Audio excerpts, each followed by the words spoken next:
Si l'on remonte à la source de nos plus grandes erreurs, on constate que l'écart du début était toujours minime, insignifiant.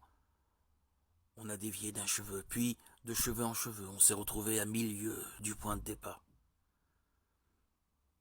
Il convient donc de se surveiller énergiquement et de ne pas se permettre d'écart, fût-il aussi négligeable qu'un cheveu. D'autant plus qu'au départ, ce petit écart n'était pas vraiment difficile à surmonter.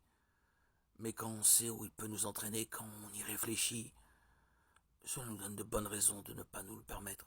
Faute de quoi, la petite faute s'élargirait, s'enracinerait au point de devenir une habitude qui deviendrait difficilement surmontable. Mais voilà justement que le principe du cheveu s'applique aussi bien dans le sens du retour qu'il s'appliquait dans le sens de l'abandon.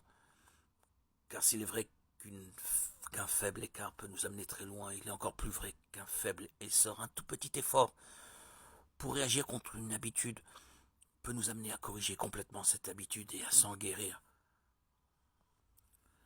De même que les grands échecs ont commencé par des cheveux, les grandes conquêtes sur soi-même commenceront toujours par des cheveux.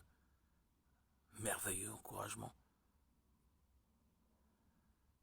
Savoir qu'avec un peu de bonne volonté et la sagesse de ne pas négliger les petits efforts qui nous sont toujours possibles, et avec le bon sens on peut s'en sortir et se débarrasser des tenailles les plus puissantes.